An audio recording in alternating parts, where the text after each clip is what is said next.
Sejam muito bem-vindos ao ProvasCast, o primeiro e único podcast para concurseiros de TI no Brasil. Nesta primeira temporada, eu, professor Davi Durães, e os professores Walter Cunha e Luiz Cláudio estaremos tratando de assuntos essenciais para todo e qualquer concurseiro. Neste primeiro bloco, nosso ilustre convidado conta um pouco sobre sua vida na cidade de Cláudio, Minas Gerais, e sobre seu primeiro cargo público como soldado especialista. Lembramos que você pode baixar todos os episódios, fazer comentários e sugerir novos temas acessando nosso site www.provasdeti.com.br. Salve, salve, galera concurseira, salve, salve, pessoal. Eu, Davi Durães, vamos fazer hoje aqui mais um ProvasCast, juntamente, claro, com a nossa bancada aqui, o professor LC e o professor Walter Cunha. Professor LC, logo de cara mande seu salve aí pra gente não perder tempo e aproveitar o nosso convidado de hoje, que é o Leonardo Marcelino, analista legislativo do Senado, que vai trazer pra gente aqui muita novidade. Professor LC, mande lá seu salve aí pra galera. Tudo bem, Davi? Tudo bem, Walter? Professor Leonardo, é um Tudo prazer ótimo. ter você conosco. Seja bem-vindo ao nosso podcast. Maravilha! WC, solte aí seu alô pra galera aqui, porque hoje a gente não vai perder um segundo, aí, especialmente em função aí desses boatos de concurso aí do Senado, a gente não vai deixar escapar nada. Professor Leonardo aqui, a gente vai destrinchar ele, e ele vai trazer as novidades pra gente. Mande logo seu salve aí pra gente mandar ver. Salve, salve, galera. Salve, Durães. Salve, LC.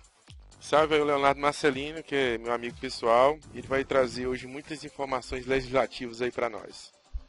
Muito bem. Professor Leonardo, dê o seu alô pra galera aí. Alô, galera. Alô, Davi, Walter, Luiz. É um prazer estar aqui com vocês. Me sinto muito honrado em ter sido convidado para participar desse ProvasCast. Muito bem. Ó, logo de cara aqui, o Walter estava ansioso para começar a perguntar. Eu disse, calma, WC, calma que é contigo. Professor Walter, mande logo aí sua pergunta. Então, nesse primeiro bloco, a gente sempre costuma falar do histórico, né, do nosso convidado. E eu queria perguntar pro Leonardo Marcelino, quem é Cláudio? Opa, sou eu. Opa, Cláudio sou eu. opa! Luiz Cláudio. Quem é Cláudio na vida dele? Quem é esse cara que ele sempre fala? Não, aí já não sou eu. Calma. Vamos, por gentileza, vamos poupar dos detalhes sólidos, né? Vamos lá, diga aí, professor. Pois então. Se defenda, professor, Pois pelo então, amor de essa é Deus. uma piada que começou lá da época de aeronáutica por causa da cidade onde eu nasci. A cidade chama Cláudio. Não tem sobrenome. O nome da cidade é Cláudio. Então, assim, é motivo... Para onde eu vou, ela é motivo de bullying. Quem nasce né? em Cláudio é o quê, Leonardo? É o claudiense. Pronto. Então, assim, ficou uma coisa bem comédia mesmo. Volta e meia fica zoando com isso e tudo. Mas exatamente por causa disso, né? A cidade é Cláudio.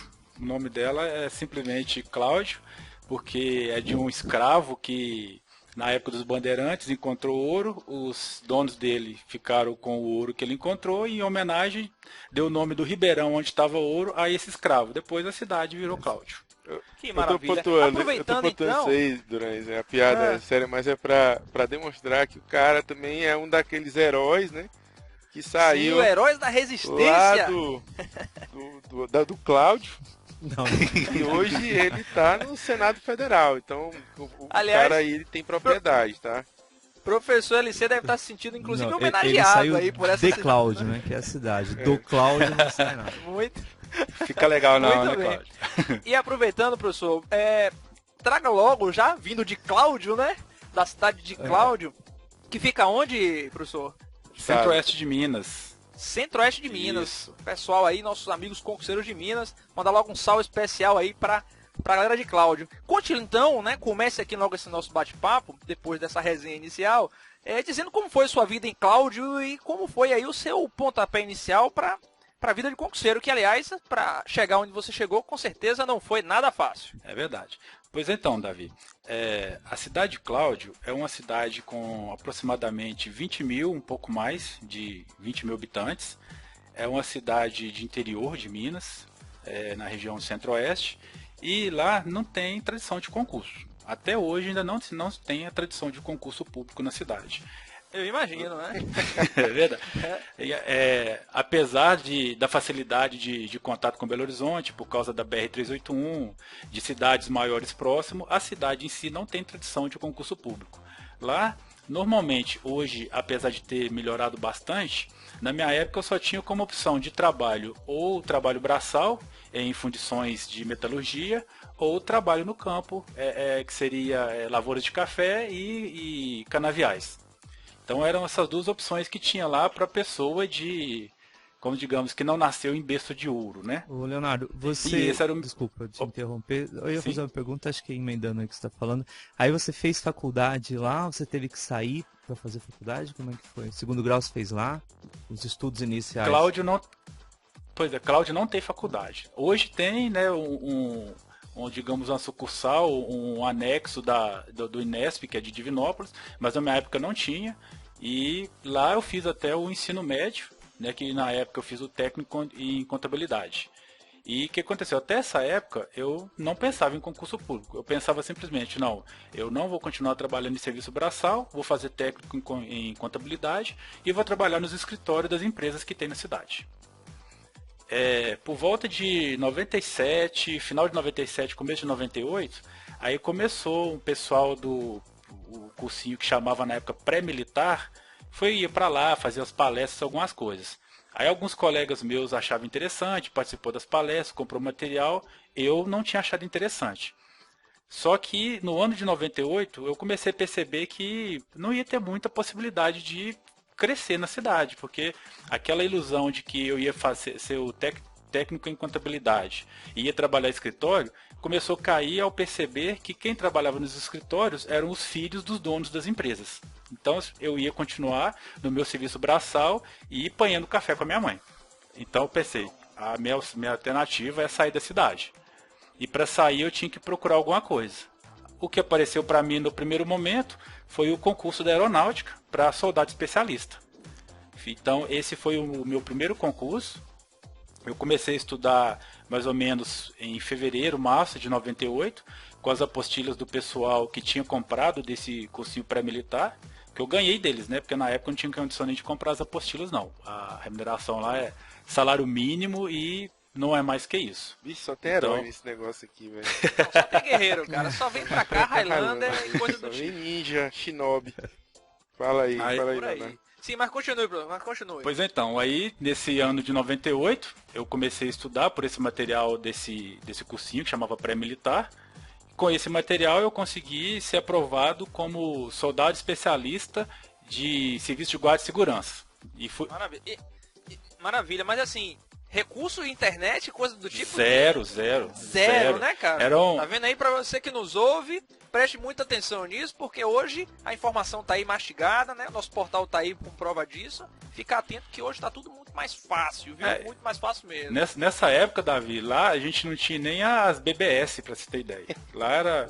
Mal eu tinha que fazer interurbano pra Divinópolis se eu quisesse acessar a BBS que tinha lá em Divinópolis, que era a Xnet. E assim, a gente só fazia depois da meia-noite no meio de semana e depois das 2 até a meia-noite do domingo para não ficar pagando interurbano muito caro também, porque senão a gente não tinha nem condição de pagar depois a conta telefônica. Sofrência. Aí depois do especialista. Pois é, aí do especialista eu fui pro Rio, né? Fiquei lá no Rio o ano de 99. Rio Capital? Isso, só fiquei na base aérea de Santa Cruz. Aí eu servi lá na base aérea de Santa Cruz, o curso de formação foi lá e eu fiquei lá mesmo. E por lá eu consegui uma transferência para Belo Horizonte, mais especificamente Lagoa Santa, que era o meu objetivo de vir para perto e ter condição de começar a fazer faculdade, que era o meu objetivo principal. E como nessa época eu comecei a fazer o concurso, eu ainda não tinha definido qual faculdade que eu ia fazer, inclusive. Eu nem sabia se ia ser realmente TI, eu ainda pensava em fazer Direito. Só que dentro da aeronáutica eu comecei a ter contato com informática, né? Lá ela chamava cinemática, né? O setor lá. Então eu comecei a ter contato e tudo e comecei a interessar pela coisa. Aí eu já pensei, não, acho que eu vou fazer informática mesmo. Quando chegou em Lagoa Santa, que foi no ano de 2000, eu cheguei lá no primeiro semestre. No segundo semestre eu já comecei a fazer uma faculdade particular, porque não tinha como os horários, né? Que a A única universidade pública que eu sabia era o FMG e o horário não batia para mim poder fazer. Acontece que eu fiz dois períodos, foi na Fabrai, era tecnologia em processamento de dados. Aí em final de 2001, o FHC fez uma leizinha lá. Não sei se você já era militar na época, Walter, não, né? Não, a gente era... Em 2000 eu tava chegando no Rio como primeiro tenente. O Walter tava se formando, ainda tava né? como aspirante. Não, então talvez vocês lembram da Robin Hood ao contrário que teve lá na época. Que teve aumento para militares que eram efetivos, que foi sargento e oficiais, né? E os cabos e soldados sofreram redução no salário deles. O meu, por exemplo, caiu R$280 e eu não pude mais pagar minha faculdade, porque aí o dinheiro acabou. Eu começo a chorar aqui, bicho, tá foda. Não, para. Essa parte aí. Não, pera aí. Aí o que acontece? Quando eu percebi que não ia ter condição de pagar a faculdade lá, voltei para concurso.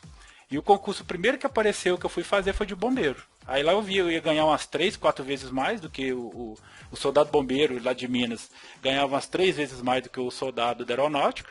Falei, não, esse aí dá pra mim. Que era nível médio ainda, nível médio também, aí você isso. fez a famosa escadinha, né? Lá no bombeiro não fiz não, Luiz. Eu fiquei soldado mesmo. Foi.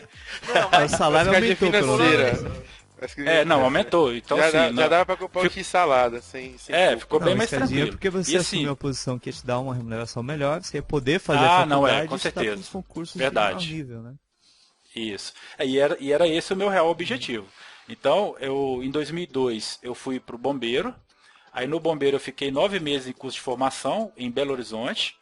E assim que eu formei, eu fui para Divinópolis, que é perto da minha cidade, né, perto de Cláudio, 50 quilômetros de lá. Divinópolis é uma cidade maior, já está com uns 250 mil habitantes, então já tinha bem mais recursos, faculdade, tudo lá. De 20 mil para 250 mil é praticamente uma explosão demográfica. Pois é. Aí sim, ficou bem mais tranquilo, lá eu tinha faculdade e tudo. Aí eu simplesmente peguei os 2 períodos que eu tinha feito anterior em Belo Horizonte, descontei e comecei no 3º período lá em Divinópolis, no curso de Sistemas de Informação. Então, chegando em Divinópolis, fiquei um tempo... eu tinha a ideia realmente de fazer a faculdade, mas quando eu cheguei em Divinópolis, comecei a deparar com o trabalho de bombeiro, aquela coisa me apaixonou. Então eu fiquei extremamente vislumbrado com o serviço de bombeiro. Gostou da mangueira lá? Trabalhou quanto tempo então, assim, lá no bombeiro, Leonardo? 8 anos e meio. Você ficou de 2000 até 2009, mais ou menos, né?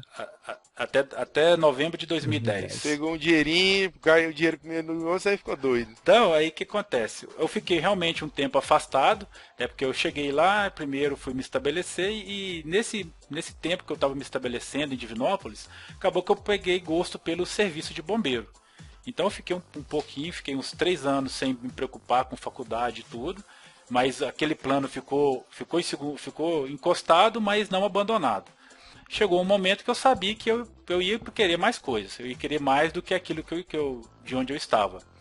Voltei para a faculdade por volta de 2005. Em 2005 eu voltei para a faculdade lá em Divinópolis, terminei a faculdade em 2007 e em 2008 eu passei pagando matéria dos 2 períodos que eu tinha feito em Belo Horizonte. Concluí a faculdade totalmente em 2008. Aí foi quando, final de 2008 eu terminei a faculdade, foi quando eu defini agora que estava no momento de eu fazer concursos para TI nível superior. Isso foi início de 2009. Maravilha. E a partir daí, você fez a sua programação mirando já algum concurso específico? Como foi essa sua... Como foi essa retomada desse seu projeto aí para... Pois então, concurso, no caso, um concurso melhor, né? Pois então, Davi, a minha ideia inicial era fazer um concurso de técnico de tribunal, que na minha concepção seria um concurso mais fácil, e faria com que eu saísse do bombeiro, porque o serviço de escala do bombeiro estava desgastando demais para estudar. Porque apesar de eu trabalhar 24 horas e folgar 48, além do trabalho de escala de bombeiro, eu ainda tinha algumas outras responsabilidades que também tomavam o meu tempo. Que, por exemplo, o serviço de resgate era eu que estava tomando conta. Então, contratação de equipamentos, essas coisas.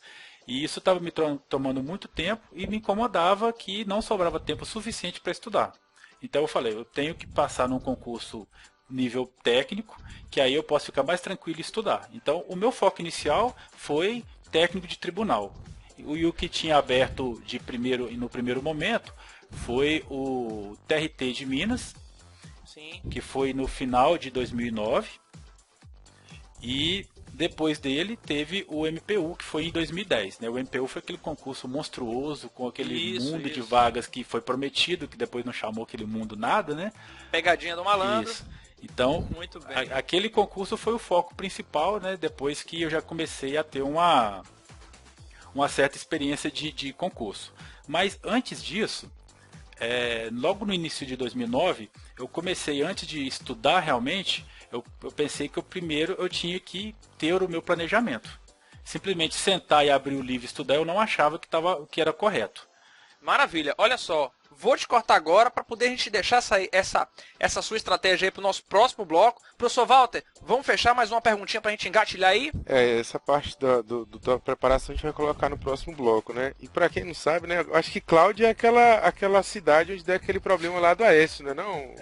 É do aeroporto. Que o aeroporto é lá, ó, viu? Cláudia. A cidade ficou conhecida por causa disso. O aeroporto particular do Aécio. Muito lá, bem. Né? Vamos fechar então esse bloco. Já já a gente volta com mais aqui, professor Leonardo Marcelino, falando um pouquinho sobre sua vida. Já já a gente volta. Tchau!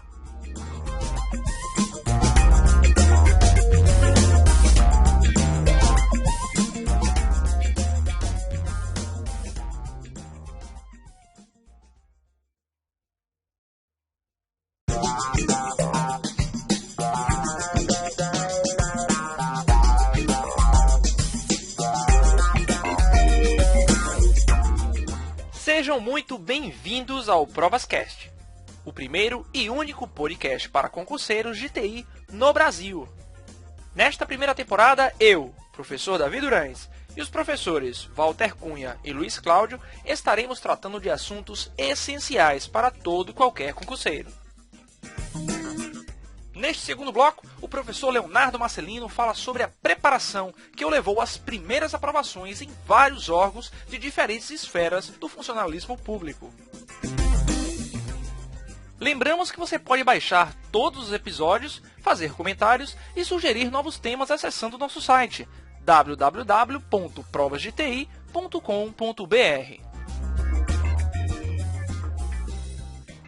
Maravilha, gente! Pronto, voltamos aqui agora para o bloco 2 com o nosso convidado de hoje, o professor Leonardo Marcelino, analista legislativo do Senado. Professor, vamos começar esse bloco aqui. Geralmente a gente traz aí um pouco, né, da estratégia do nosso convidado, como você, quais foram os caminhos aí que você percorreu para conseguir sua aprovação. A nossa nação concurseira, nosso querido aluno, nosso ouvinte, ele sempre nos traz aí questionamentos, né, daqueles que torturam aí o concurseiro. Quantas horas, né? Quais são as suas técnicas, quais são os caminhos, qual é a sua metodologia de estudo. Comece logo trazendo pra gente aí qual foi essa sua experiência para você conseguir lograr êxito aí no seu concurso. Então, Davi, continuando da história que eu tinha comentado, em 2009 foi quando eu decidi que faria os concursos públicos na área de TI. Não tive contato com o trabalho de TI em si, né? O meu trabalho era mais de freelance, mas ainda assim eu já tinha decidido que seria a área TI que eu iria perseguir. Quando eu comecei a preparar para estudar, primeira coisa que eu fui pela internet e tudo, cheguei à lista TI Master. Então ali foi o primeiro ponto de tudo. Assim, praticamente eu posso dizer que a TI Master foi o marco zero. Pô, então para me dar metade desse teu salário de analista aí do Senado aí, tá me devendo essa parada aí. Pois é, né, Walter? Então, o que acontece? Ali da TI Master, aí eu fiquei mais, antes de começar realmente a estudar, eu comecei a navegar, perceber o quão evoluído tinha pessoas lá, o quão bem preparadas tinha as pessoas lá. Na época eu já lembro que tinha o perito criminal, o perito federal. Então assim, tinha uma galera lá que a TI Master ainda estava bem engatinhando ainda, e o pessoal tudo pro TCU. Aí eu fiquei assim, nossa, esse pessoal tá muito acima de qualquer realidade que eu possa imaginar para mim. Mas eu vou entrar aqui e vou começar a pelo menos pegar bizu e dica do pessoal. A primeira coisa que eu vi lá foi uma dica de uma apostila do Alexandre Meirelles e do Demetrio, acho que é Pepice. Papice. Era o Manual Sim. do Concurseiro. Sim, Histórico, esse do Alexandre eu já li Isso. algumas Então, vezes. o que aconteceu? A primeira coisa que eu fiz antes de começar a estudar, o pessoal falava dela, eu falei, não, vou nela. E era o William Douglas, era endeusado, né? Aí assim, eu já achei que o cara já era muito autoajuda e menos praticidade. Eu não gostei muito do estilo do William Douglas, não, porque eu pensava, eu tive a sensação que era muito autoajuda. Agora, o Alexandre Meirelles foi assim, foi extremamente certeiro com o que eu precisava. E com as dicas que ele passou, com questão de estudo em ciclo, de quantidade de matérias, alternar matérias diárias, não ficar fixado em um único assunto. Com isso eu comecei a montar o meu próprio planejamento. E sempre ele falava para a gente registrar a quantidade de horas, então eu comecei a fazer aquele de forma bem precária, eu ia anotando, deixava o relógio cronometrado, depois anotava o tempo e tudo. E logo nesse início, eu quis fazer um concurso para mim, pelo menos, ver de qual é de fazer concurso. Sem a menor experiência, eu falei, não, vou fazer esse concurso aqui que está aberto. De franco atirador, Isso. né? E a ideia, assim, eu não tinha expectativa nenhuma de passar, eu simplesmente queria saber o que era fazer concurso público na área de TI para um cargo de nível superior. Era esse o meu objetivo, não era nem passar. Então, eu fiz o DSEA em 2009. Fui lá em São José dos Campos fazer essa prova. Gostei muito da prova, a prova foi da Sesgran Rio. Então, assim, eu gostei bastante do estilo da Sesgran Rio, me identifiquei com ele. Não passei, lógico. Mais Fiquei um lá pouquinho você ia ser colega nosso lá no DCE. Ah, é? É porque Então, o assim, Walter também estava no DCE em 2009, né? Na verdade, no... Ah, vocês estavam lá? Não, em 2009, na realidade já tinha saído já, porque eu tava Já na tinha. Receita. eu tava ainda lá no Rio. Ah, você estava no Rio, né? Eu fiz a prova era vaga separada por cidade, né? Eu fiz para São José dos Campos. Mas você lembra, assim, sua colocação nesse 55º. concurso, professor? 55º. Eu digo isso porque esse fator aí que você está trazendo é um fator muito importante, que é a questão da autopressão, né? Que eu chamo de autopressão. O cara, um troço já é difícil, já é complicado, e a autocobrança é muito grande. Então, quando você vai para uma prova mais relaxada, às vezes, até sem muitas pretensões, às vezes o resultado ele é infinitamente melhor do que se você fosse com aquela obrigação de É passar, né? verdade, o fator psicológico, ele pesa muito mesmo, né? Na hora de a gente fazer a prova. E esse fator psicológico, além de envolver toda essa questão de você querer passar, né? Ainda tem a questão de você pensar em mostrar resultado para pessoas que estão próximas de você. Então essa é a esse pior fator parte. psicológico ele é muito pesado e complica demais na hora de a gente fazer a prova. E Mas- muita gente fica esperando o momento certo para fazer o concurso, né? Acha que vai, bom, eu vou esperar até eu estar super preparado, porque aí eu faço concurso e já passo, né? O que não é uma aí- boa tática, Não, porque não é. você vai lá pro concurso com a super pressão em cima de si e tal, e acaba indo tudo para água abaixo, né? É verdade. E assim, eu penso que é uma boa estratégia a pessoa fazer a maior quantidade de concursos possíveis, desde que não seja uma metralhadora. Então, por exemplo, o meu foco, eu comecei a estudar TI e desde o início eu pensei em manter um foco um pouco mais generalista, porque eu percebia que os concursos de tribunais normalmente não dividia em infra de desenvolvimento e era um concurso ali que na hora ia ser selecionado e caía tanto questões de infra quanto desenvolvimento. Então o meu foco não era aprofundar em nenhum dos dois, ser um pouco mais generalista porque eu queria tribunal. E isso o que aconteceu? Com isso eu fiz o TRT de Minas em 2009, com esse pensamento. O TRT de Minas, no estado eu fiquei numa boa classificação, que eu fiquei em 53º. Para o estado eu fiquei numa boa classificação. E também fui fazer Petrobras. Aí Petrobras era desenvolvimento, me afundei legal. Porque como eu estava com perfil generalista, eu fui fazer o Petrobras e eu percebi que não, desenvolvimento eu não consigo fazer. Eu ainda consigo no perfil generalista. Mas nesse momento eu comecei a perceber que tribunal não era tão interessante, porque volta e meia não abria, ou se abria tribunal, ficava muito dependente da necessidade do tribunal, que por exemplo, o de Minas ele foi mais para desenvolvimento. Aí na época teve o TRT de Campinas, que ele foi um pouco mais voltado para infra. Então aquela minha ilusão inicial de que o perfil generalista poderia fazer com que eu passasse no concurso, ela caiu por terra. Exatamente por essa situação de eu perceber que mesmo não tendo um cargo de infra separado do desenvolvimento no tribunal, ele ainda assim, na prova, percebia uma seleção que caía para um lado ou caía para o outro. E com isso eu comecei a perceber que eu precisaria realmente decidir se eu ia direcionar para desenvolvimento ou infra. Isso tudo em 2009. E quando é que veio a vitória? Quando é que tu saiu dessa lá de cloud? Quando é que tu conseguiu efetivamente colocar o nome lá na lista? Pois então, de maio de 2009, quando eu comecei a estudar, cronometrando e tudo, a minha primeira aprovação foi minha primeira nomeação foi no MPU em novembro de 2010. Que maravilha. Teve alguma coisa que funcionou mais pro MPU? O que mudou para poder tu conseguir a primeira vitória? Ou foi o acúmulo, né? Às vezes é o acúmulo. Isso, o acúmulo conta muito, né? Que à medida que a gente vai acumulando conhecimento, vai acumulando a horas de bunda cadeira, né? O HBC. É o velho HBC. À medida que a gente vai acumulando, vai ganhando experiência e o conhecimento vai ficando na veia, não tem como. Mas uma coisa que eu fui percebendo é que à medida que eu fui ganhando experiência, eu parei de ficar tanto vidrado em querer aprender teoria e passei a focar nas questões. Então eu ia de teoria só quando eu percebia que eu não tinha condição de responder uma quantidade X de questão do determinado assunto, aí eu ia na teoria para poder me estruturar para conseguir responder. Tá vendo só? Isso aí é quase que um mantra. Nós estamos quase aqui no nosso 8º podcast e é quase que uma unanimidade que realmente você colocar em prática o que você aprende através de exercícios, isso aí é um caminho quase que certeiro.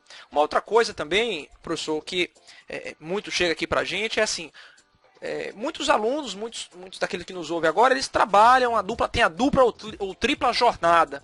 Né? Como foi nesse processo essa administração? Porque muitas vezes a gente acha que, poxa, só tem 1 hora de estudo, 2 horas. Quantas horas de HBC você tinha efetivamente por dia? Porque isso também é uma questão muito recorrente aqui pra gente e nosso aluno geralmente usa isso como um parâmetro. É verdade. Né? Essa questão da quantidade de horas disponíveis é muito particular, né, Davi? Porque tem pessoas que não trabalham e conseguem estudar 4 horas, tem pessoas que trabalham e conseguem estudar mais.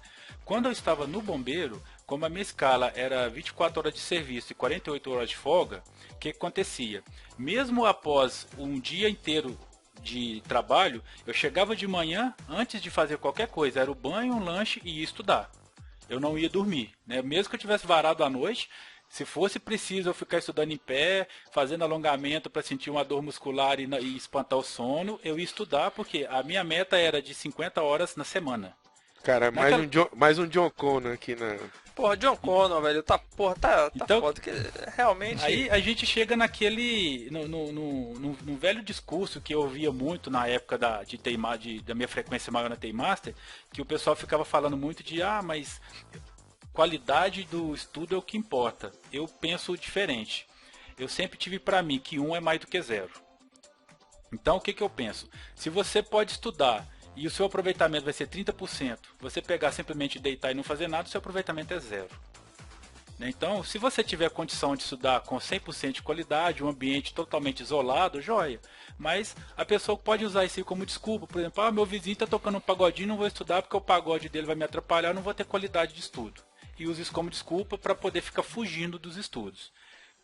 Então, eu sempre falo para as pessoas que me perguntam que, para mim, 1 é maior que 0. Então, eu ia para a academia, o pessoal estava ouvindo música da academia, eu jogava os MP3 da Constituição que está lá no site da Câmara, peguei os áudios das aulas do Pedrosa, do Walter, na época não era provas de TI, né? Na época era um SkyDrive, né, Walter? Entregava pra gente. O LC conhece bem o SkyDrive. Cara, você pegou a época do SkyDrive aí. Peguei, não, eu tinha. Ele não fala muito alto, não, que o LC tem pesadelo com o SkyDrive até hoje. Aqui, Então o que acontecia? Ali simplesmente eu tirei aqueles áudios ali, joguei pro meu celular, eu tava na academia, tava ouvindo o Pedrosa, tava escutando o Walter, tava indo trabalhar, no caminho do trabalho, era um foninho de ouvido, estudando, ouvindo os áudios. Aproveitamento é 100%? Não é. Mas também eu tava me ajudando a memorizar alguma coisa. Se for 5% é melhor do que zero, né? Com certeza. Não deixa de ser um acúmulo de conhecimento, Aí, com certeza. eu queria colocar um negócio aí, porque é o seguinte, na realidade são duas coisas, tá? Primeiro que o Marcelino, eu acompanhei um pouco a trajetória dele, ainda na TI Master. Então ele foi aquele cara que ele tava falando aí meio apagado, e daí depois aquele cara que era referência. Ou seja, ele se adaptou, ele conseguiu superar e começou a responder. Então ele virou uma referência na TI Master de pessoas que respondiam. Esse é o primeiro ponto. O segundo ponto, Marcelino, que eu vou fazer uma colocação, eu queria que depois você colocasse, é que você estuda, aí o concurso é ingrato, né? Você vai estudando, não passa em nada. Mas verdade. aí quando você passa, bicho, é porque eu tenho um critério chamado de massa crítica, né? É porque você atingiu uma massa crítica. E aí quando você passa, você sai passando em tudo. E aí eu quero colocar isso para você dizer, quando você passou, e aí, quais foram os outros concursos que você passou até chegar no Senado? Pois então, Walter, é como você disse mesmo, essa massa crítica que você fala, eu costumo dizer que é quando o concurseiro se torna competitivo. Né, que enquanto ele está estudando, está longe das listas ali, ele simplesmente está estudando e eu costumo dizer que o índice de acerto dele está baixo, e com esse índice de acerto baixo, ele não vai passar em nada. Mas à medida que ele consegue um índice de acerto mais alto, por exemplo, suponhamos que nos exercícios, né? De novo os exercícios, né, Davi? Pô, não tem jeito. À medida que você começar aquela bateria de exercício, você começa a errar nada ali, começa tudo que é questão que aparece ali, você já sabe responder, você já está sonhando com questões de TI e tudo, você começa a perceber que está ficando competitivo. Eu comecei a ficar competitivo após o concurso do MPU. No MPU eu fui para Belo Horizonte como técnico e lá eu continuei estudando, lá eu trabalhava 7 horas e estudava, eu levantava às 6 da manhã e estudava de 7 às 11.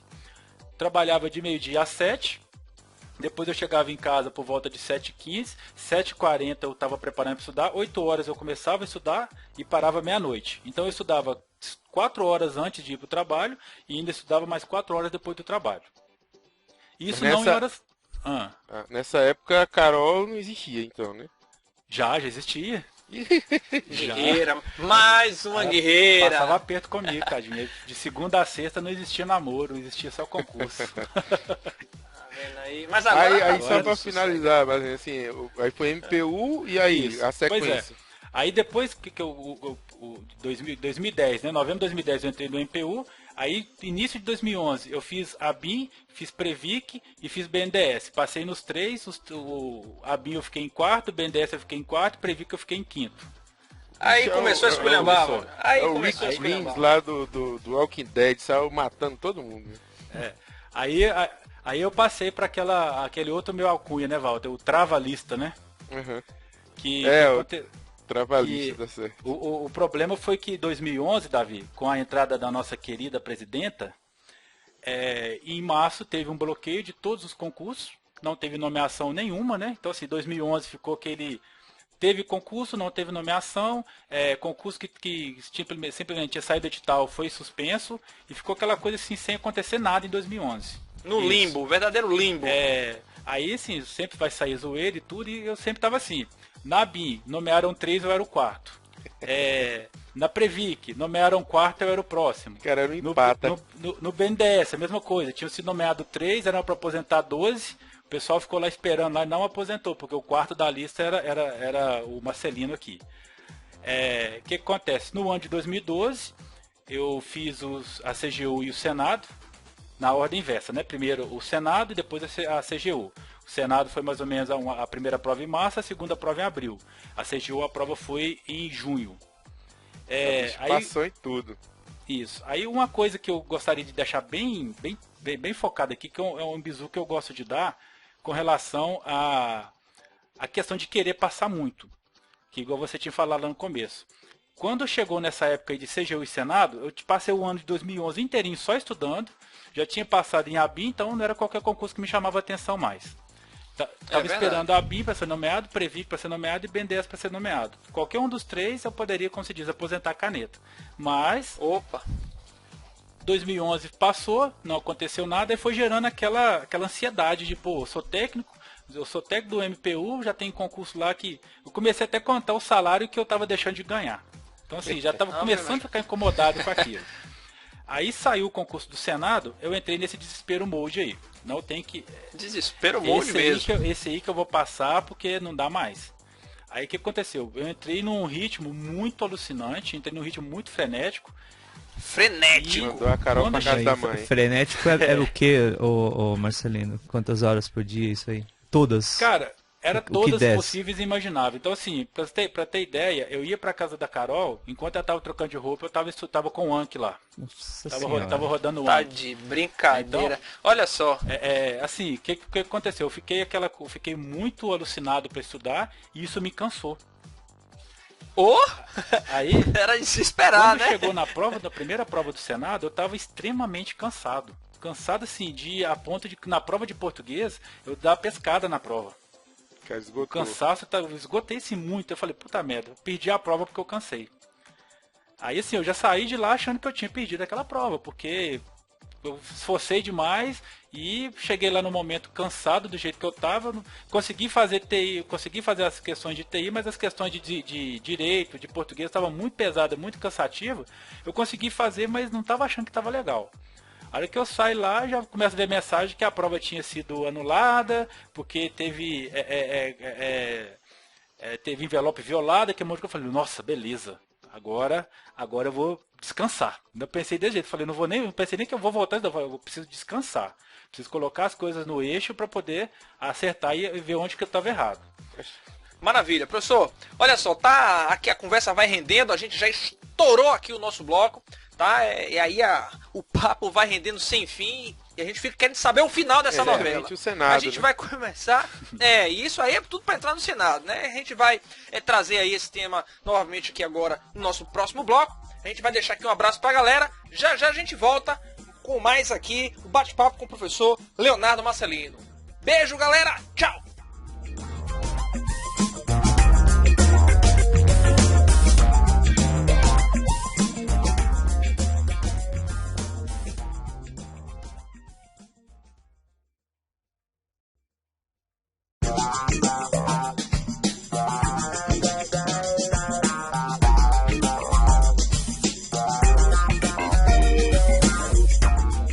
Sejam muito bem-vindos ao ProvasCast, o primeiro e único podcast para concurseiros de TI no Brasil.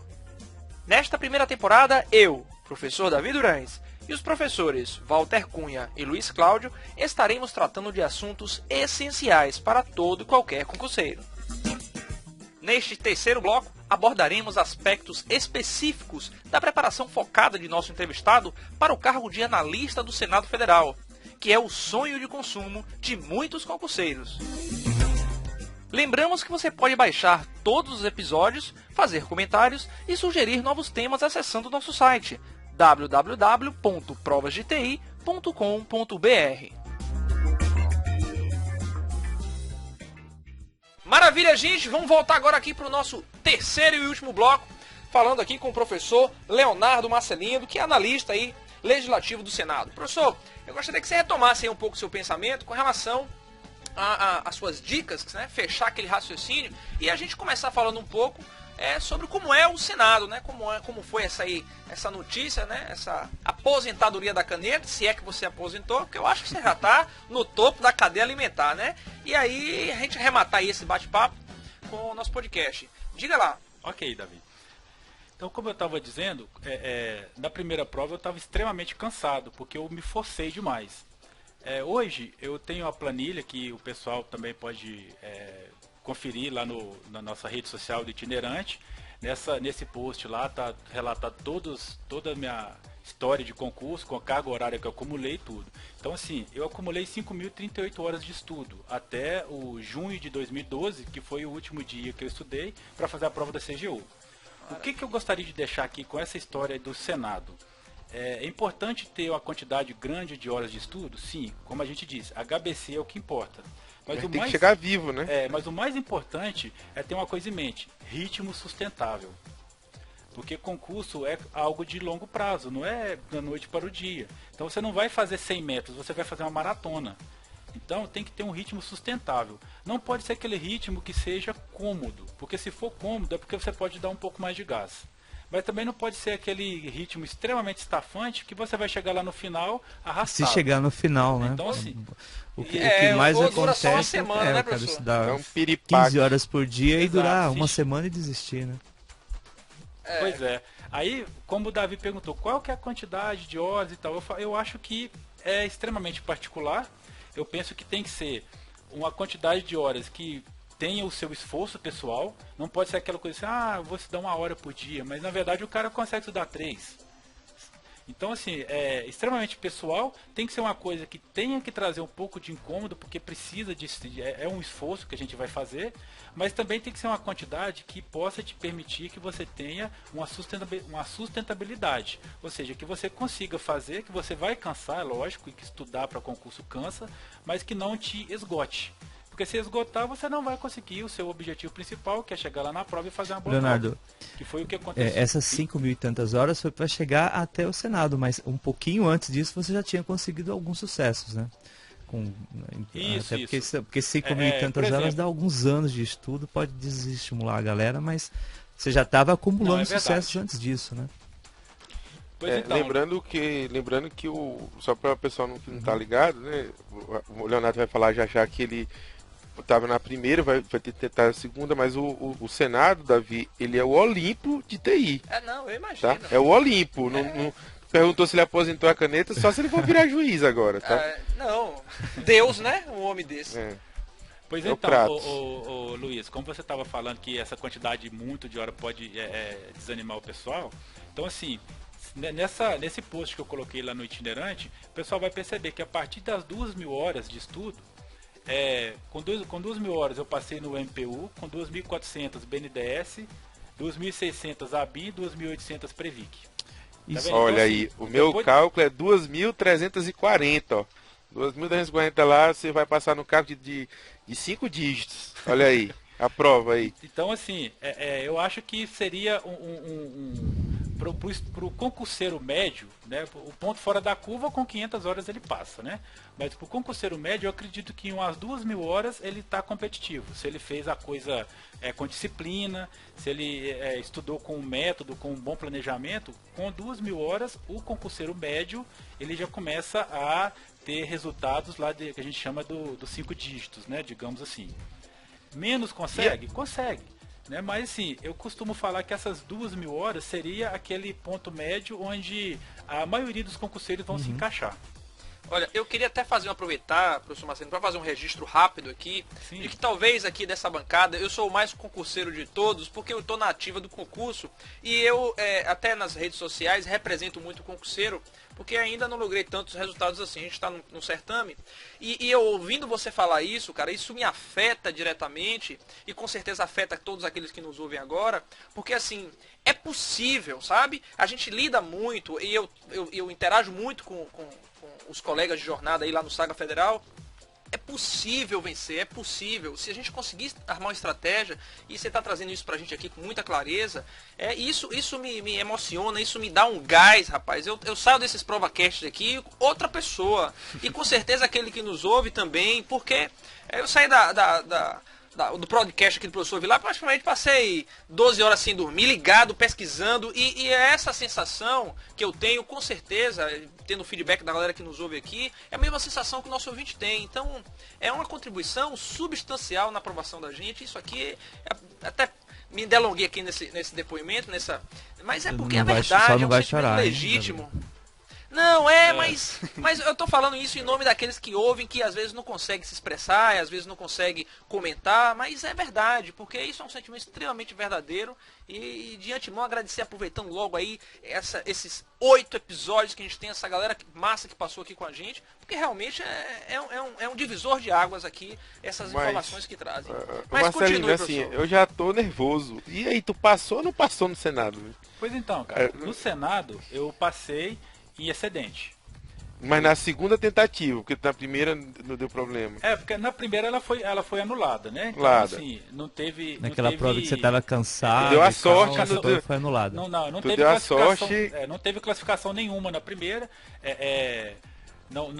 A primeira prova foi anulada. Na segunda prova que Aí teve tu já não tava mais esgotado, tu já foi com outra estratégia. a segunda prova eu descansei, né, desse um mês que teve.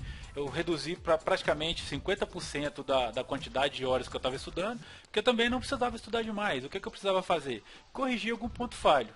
E os pontos A manutenção, né, do Isso. conhecimento. E os pontos falhos que eu tinha eram cansaço, que eu me esgotei demais, e precisava melhorar alguma coisinha em português, achando que o português estava muito pesado, o português da FGV, e eu não tinha achado que eu tinha ido bem. Então eu simplesmente falei, não, vai ser mais um cobra-linha no português mesmo. Mas aconteceu que na segunda prova o português veio um pouco mais leve, e o que veio quebrando o geral foi a redação, que a redação veio código. Então assim, eu vi o pessoal levantar e ir embora da sala porque não ia saber escrever uma lista encadeada. Tem o pessoal que ia fazer concurso. Eu não iria saber fazer. Eu não ia o LC faria de costas, eu não ia saber fazer. Mas assim, é porque aí o pessoal saiu reclamando. Mas redação era discursiva, pediu para fazer uma lista encadeada. Aí o pessoal sempre discutiu, poxa, mas você está fazendo um concurso para desenvolvimento. Ele te pede para fazer uma lista encadeada, você não sabe e ainda acha que merece. E a banca respeitando então, o edital, assim, ela pede o que ela quiser, né? Ela pode fazer o que ela quiser. Da mesma forma que ela filtrou o pessoal de infra, ela vai filtrar o pessoal de desenvolvimento. E assim, como se diz, a banca é a dona do jogo, então ela define as regras. Joga quem quer, né? Joga quem quer, não adianta ficar brigando com ela, né? A gente tem que fazer força e estar o melhor preparado possível para conseguir e ainda, digamos, ter um pouco de sorte de vir aquilo que você está melhor preparado e com isso você lograr êxito. Bom, aí, Walter, eu fui excedente no Senado, eu fiquei em nono, né, de 6 vagas eu fiquei em nono, eram 6 vagas, teve 7 porque teve uma nomeação lá de troca de cargos lá. Então, aí teve, logo em 2012, teve nomeação de 7, aí eu fiquei sendo o segundo excedente. Nesse meio tempo a CGU chamou, aí eu vim para Brasília, eu estava em Belo Horizonte na época, teve a nomeação da CGU, curso de formação em outubro de 2012, e em novembro de 2012 foi a nomeação. Eu vim para Brasília e sim, fiquei literalmente de molho lá na CGU, exatamente porque o pessoal falava, tá no Senado, o Senado vai te chamar a qualquer momento. Eu me lembro. Então não vamos investir em você. Aí ficou aquela coisa assim, eu fiquei no limbo, né, digamos assim. E esse a qualquer momento vai te chamar durou de novembro de 2012 até março de 2014, quando foi a minha nomeação. Maravilha. Bom, a gente também já está aqui com um tempo desse terceiro bloco aqui avançado. Eu queria já engatilhar aqui para o professor Walter, professor LC, para a gente encerrar esse podcast que realmente trouxe aí bastante informação. Eu particularmente gostei muito. Professor Walter, eu vou perguntar, né? Vai rolar aí um quarto bloco, né? Porque a gente vai ter que ter tempo para falar do Senado. Então eu vou perguntar aí para o Marcelino. Ele teve essa parte, né, do excedente, né? E aí você ficou na expectativa, né? Durante quanto tempo aí, Marcelino, essa expectativa durou para você ser convocado no Senado? A expectativa do Senado durou quase 2 anos, né? Porque foi de novembro de 2012, antes de novembro de 2012, né? Porque eu já estava aguardando a nomeação, que a primeira nomeação que teve no Senado foi em agosto de 2012. Então, daquela época de agosto de 2012 até março de 2014, ficava aquela expectativa. E você continuou estudando, Leonardo? Nessa época você já estava até dando aula lá no Provas também, né? Eu estava participando já, já estava começando a me direcionar para dar aula, né? Pra confeccionar material, já estava me direcionando. Mas tinha parado de estudar para concurso também, né? Já tinha. Ele estava fazendo curso de oratória. Curso de oratória lá, porque ele tinha dificuldade de falar, ele foi fazer o curso do Rogerão de oratória. Nossas lá do Provas. Dificuldade extrema. Então, assim, o que acontece? Esse período de aguardar a nomeação, ele é extremamente desgastante. Muito desgastante. Aquela coisa assim, de você abrir o DAU todo dia para conferir, a gente ficava contando aposentadorias, porque a gente ficava imaginando que é até uma coisa que a gente vai perceber que é uma característica que o Senado tem, que é uma casa extremamente política. Então, as decisões, mesmo as decisões administrativas, ela tem uma interferência política muito grande. Então, a gente ficava lá, ó, aposentou mais um, já pode nomear tantos, vai conseguir nomear todo mundo, porque aposentou X pessoas. Ah, mas a aposentadoria só vai contar os que aposentarem durante o prazo de validade do concurso. Aí chegou um momento que tinha mais aposentadorias no prazo de validade do concurso do que a quantidade de pessoas aprovadas. E não tinha ocorrido nenhuma nomeação. Aí que todo mundo começou, não, o pessoal vai nomear quando eles quiserem nomear. Então, a gente estava na mão do presidente do Senado, que sempre, o tempo todo, estava demonstrando que não tinha interesse nenhum em nomear. O interesse dele simplesmente era digamos, economia, que ele queria mostrar, uma administração austera no Senado, e com isso ele começou a trazer várias dificuldades para a gente. Toda a negociação que tinha lá, conversava com o primeiro secretário da mesa, o Flecha Ribeiro, e sempre o pessoal, todo mundo do Senado, tanto o pessoal da mesa, diretora, quanto os diretores do Senado, queriam a nomeação por causa da quantidade de aposentadorias que estava acontecendo. Tinha um lugar lá que eles estavam perdendo o conhecimento, porque era uma determinada função, ou um determinado processo que era uma única pessoa que fazia, aquela pessoa estava para aposentar. Então estava assim, aquela coisa bastante caótica. E surgiu mais ou menos no final de 2013, o presidente do Senado soltou uma declaração que era mais barato ele colocar comissionados do que colocar servidor efetivo. Ele falou que poderia nomear 3 servidores comissionados com o salário de um servidor efetivo. Aí com isso aí o MPF começou a bater mais forte, a OAB não gostou daquilo ali, aí começou um movimento maior e parece que isso aí acho que deu uma amolecida nele. Esse tiro aí saiu pela culatra. Mas aí, rapaz, tu ficou enrolando lá. A Carol disse que só ia casar quando saísse a nomeação lá no Senado, né? Não, Walter, mas eu casei no CGU, poxa. Já tinha casado. Já. Só trazendo uma informação aí dentro da pesquisa que a gente faz aqui de pauta. Esse ano os números, né, de aposentadoria foram 400 aposentadorias em 2014 e a previsão é que para 2015 sejam 1.057 aposentadorias. Só no Senado isso você está falando? Só no Senado, nas notícias que são vinculadas, relacionadas a esse concurso que se aproxima. Então, é verdade. Tem que levar em consideração esses números e essa característica, vamos chamar assim, de chamar aí conforme a necessidade, se é que a gente pode chamar dessa maneira, né? É verdade, a casa o quadro de efetivo da casa é bem envelhecido. Então assim, o pessoal costuma falar que é um quadro inchado, mas na verdade lá tem muitos comissionados, cedidos e terceirizados, e o efetivo em si a cada dia reduzindo. Então eu lembro que quando próximo da época da nomeação, em março desse ano, parece que tinha quantidade de cargos era em torno de 3.500 a 4.000, mas tinha cargos ocupados era em torno de 50% disso. Mas então saiu, né? Pelo menos saiu no dia... Qual foi o dia? Foi 26 de fevereiro a nomeação.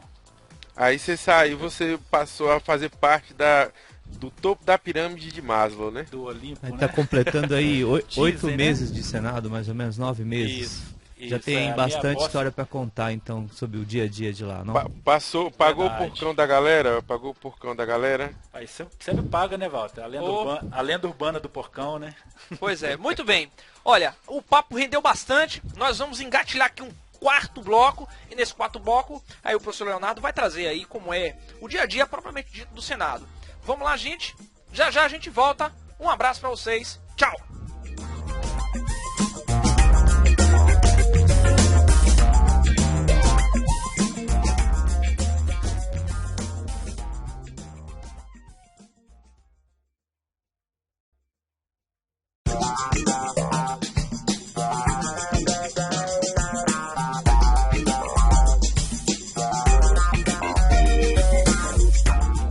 Sejam muito bem-vindos ao ProvasCast, o primeiro e único podcast para concurseiros de TI no Brasil. Nesta primeira temporada, eu, professor Davi Durães, e os professores Walter Cunha e Luiz Cláudio estaremos tratando de assuntos essenciais para todo e qualquer concurseiro.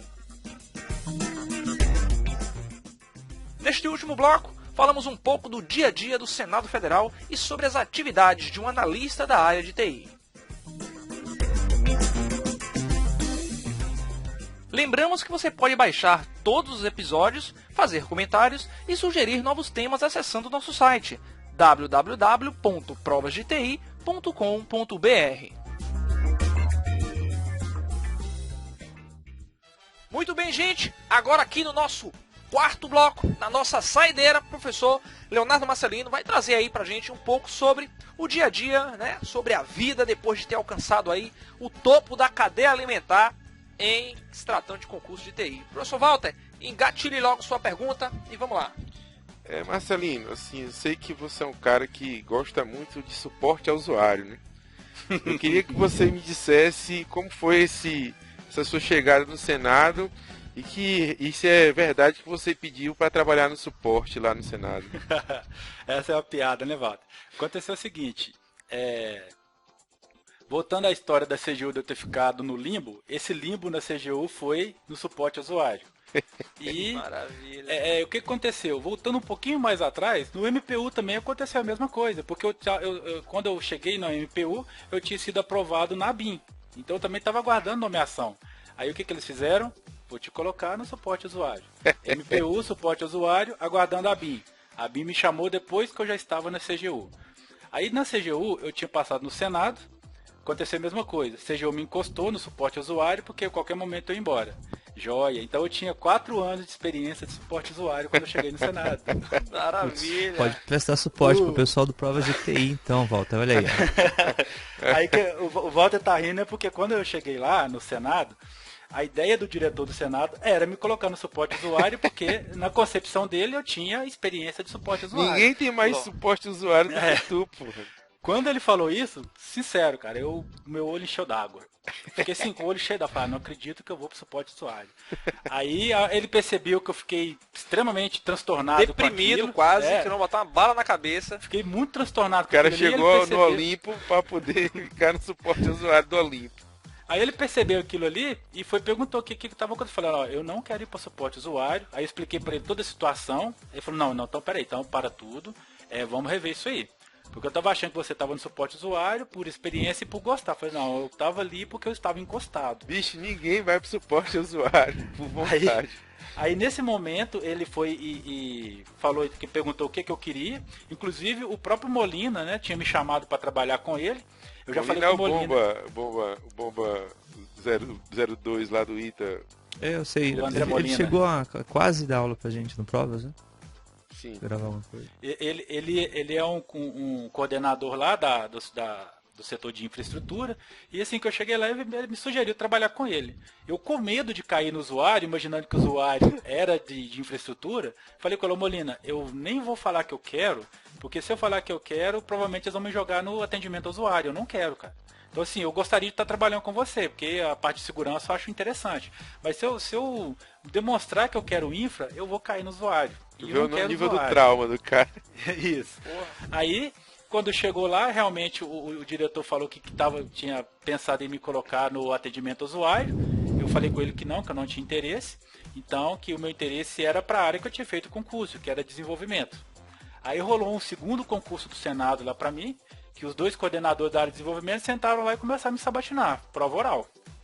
Para ver se realmente, não sei se por causa que eles ficaram um pouco descontentes de eu não ter falado que eu não queria ir pro atendimento ao usuário, então rolou uma provinha oral para mim lá, para eles verem se eu realmente conhecia alguma coisa de desenvolvimento. Depois de você ser aprovado na prova do Senado, você ir responder questãozinha sobre desenvolvimento, cara, os caras tá de sacanagem, né? Rolou essa questão, rolou essa provinha oral lá, o pessoal apertaram sua mente. Isso, para ver se pelo menos alguma coisa eu sabia. Aí beleza e tudo. Aí, depois disso aí, ficou definido que eu ia ficar na coordenação de serviços corporativos. Que lá no Senado, mais especificamente no Prodazem, que é o setor de TI do Senado, nós temos 4 coordenações. A coordenação de infraestrutura, que é onde o André Molina é o coordenador.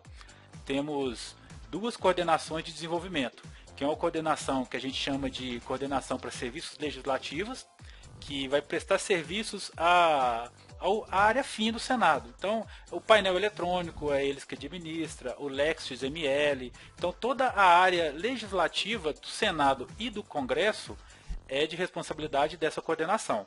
E a coordenação que eu fico é a coordenação de serviços de serviços corporativos, digamos assim. Então, são todos os serviços meio. Então, serviço de recursos humanos, serviço de saúde, e especificamente eu estou no setor que presta assistência à diretoria de recursos humanos.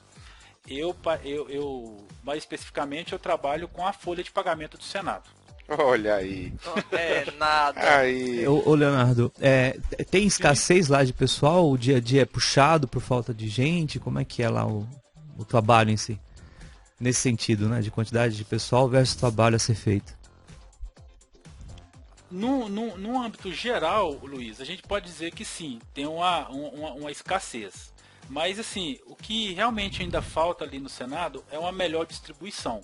Eu acho que primeiro tinha que ter uma melhor distribuição, porque tem lugares que precisa de mais gente e tem lugares que tem gente sobrando.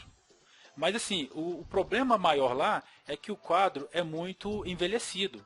E acaba que tem aquela velha história, né? A pessoa que está ali próximo à aposentadoria vai produzir menos, né? Então isso aí também cai um pouco na produtividade global do Senado em si e serve como um ponto de apoio para poder justificar a contratação de novos servidores. Mas se a gente for colocar números absolutos, se for fazer uma distribuição correta, a gente pode falar que os quadros hoje do Senado são suficientes. Entendi. Marcelino, é uma coisa que eu queria que você falasse, porque assim, a gente já teve a autorização agora da Câmara, né, para o novo concurso da Câmara, e já se fala em um boato forte de que vai sair um concurso do Senado. Então, nesse bloco que a gente trata do órgão, normalmente a gente costuma perguntar primeiro o que tem de bom e depois a gente pergunta assim, o que tem de melhorar. Você já até falou que pode melhorar um pouquinho, mas agora, assim, no que tem de bom? O que você considera bom para essa galera que tá planejando ir para o Olimpo aí do Senado?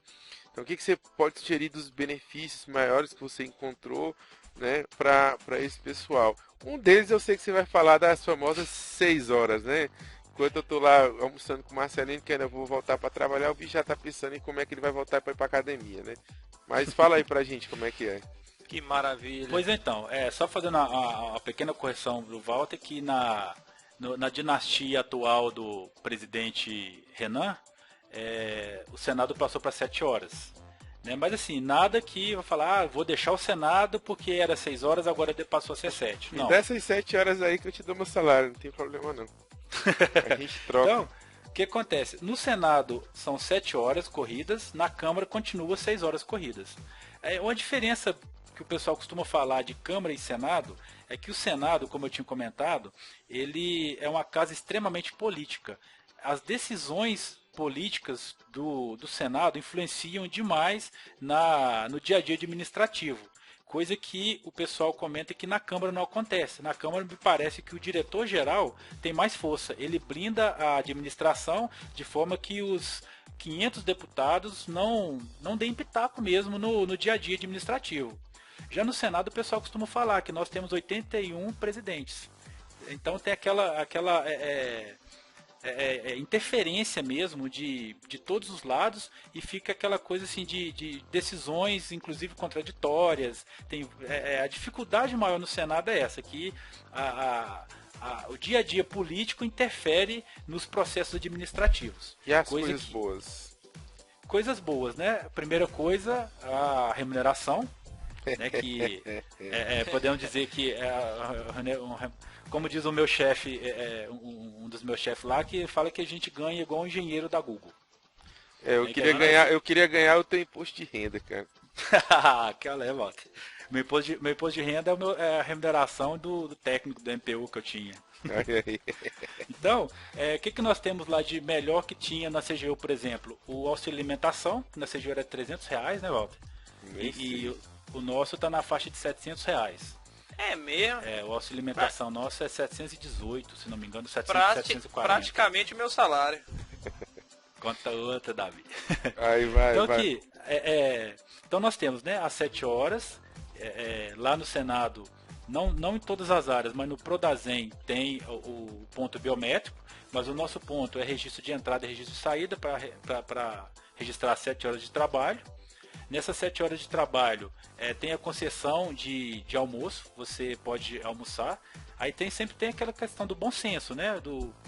De você almoçar no tempo necessário para você realmente almoçar. Isso aí fica mais no ponto do bom senso, mas ele está dentro dessas 7 horas.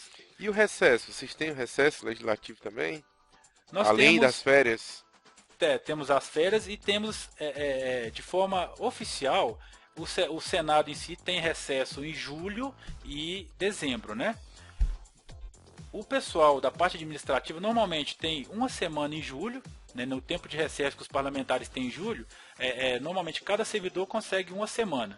Quando ocorre o recesso mesmo, né, que tem aquela questão da aprovação da LDO para julho entrar, a aprovação da LOA para dezembro ter recesso, e quando o Senado em si, os senadores entram em recesso, aí a gente consegue. Eu, por exemplo, está programado para me ter recesso na semana do Natal, na semana do Ano Novo eu trabalho. Da mesma forma que tinha na CGU. Na CGU a gente tinha, só que a diferença é que na CGU depois tinha que pagar, né, Walter? Exatamente. No Senado a gente realmente tinha, quando o Senado entra em recesso, a gente consegue ter essa semana de recesso também. E assim, isso já é a minha última pergunta, tá, Davi? Não, beleza, não, porque como vocês, eu senti uma certa intimidade, não, a é gente que deixa correr o Leonardo aí, deixa Marcelino fluir. trabalhou comigo, né, durante essa expectativa, né? A única diferença é que ele tinha expectativa e foi embora e eu fiquei, né? Eu não tinha expectativa nenhuma, entendeu? Mas assim, o que eu queria saber, Leonardo, assim, eu queria que a gente já tá quase encerrando, né, esse podcast, que vai ficar também um podcast histórico aí. O que você recomendaria, né, para um concurseiro hoje que está mirando numa casa legislativa? Aí seja Câmara ou seja Senado, quais seriam as suas dicas aí para esse pessoal que já está mirando aí no Olimpo aí da administração pública, tá? Aí eu encerro por aqui, viu, Davi? Fico só na resenha. Maravilha. Ok. Então, o que eu penso? Primeira coisa, a pessoa tem que ter um bom planejamento. E para se planejar, ela precisa de disciplina e vai precisar de dedicação e esforço para cumprir aquele planejamento. Isso é básico. Fora isso, é o nosso mantra de questões. A pessoa querer estudar tudo que tem no edital e querer fechar tudo na profundidade máxima, ela não vai conseguir. Então a gente tem que pontuar os estudos de maneira que, à medida que você trabalha as suas questões, você vai apurando o seu conhecimento teórico baseado nessas questões. Era um erro que eu cometia no início. Eu queria estudar o capítulo de Reis do Tannenbaum todinho, fechar todo o capítulo para depois fazer alguma outra questão. O inverso seria mais otimizado, teria uma otimização melhor de tempo. De forma que, primeiro, eu tenho um conhecimento superficial da coisa, faço questões, para depois ir apurando. Como o Walter falou, o cara que quer começar hoje a se preparar para um concurso de alto nível, a gente pode dizer esses concursos TCU, os concursos do Legislativo, os concursos do ciclo de gestão. Primeira coisa, a pessoa tem que se preocupar a ficar competitiva. Porque não adianta eu sair da faculdade hoje, daqui 6 meses eu falar, eu vou passar na CGU. A não ser que eu seja um ponto fora da curva, eu não vou passar na CGU. Então, assim, a gente tem que ter aquele pé no chão também, né? De forma que você estude, não alimente demais as suas ansiedades, porque isso vai trazer um fator negativo para você. E tem o pé no chão de saber qual que é o momento certo e qual que é o tamanho do passo que você consegue dar. Maravilha. Não, Sim. Continue, professor. Continue. Como eu te falar, no início, quando eu entrei na T-Master, a hora que eu vi que um monte de cabeçudo lá, não, os caras sabem demais, o pessoal está se preparando para o TCU. Um dia eu chego lá, mas hoje eu vou fazer o meu MPU. Porque é onde eu vou conseguir disputar com o pessoal. Não adianta eu querer começar a estudar hoje e já querer disputar com o pessoal que já estava lá há 2 anos estudando, sendo que eu não sou ponto fora da curva. Então, essa questão de ter o pé no chão é interessante para evitar frustração.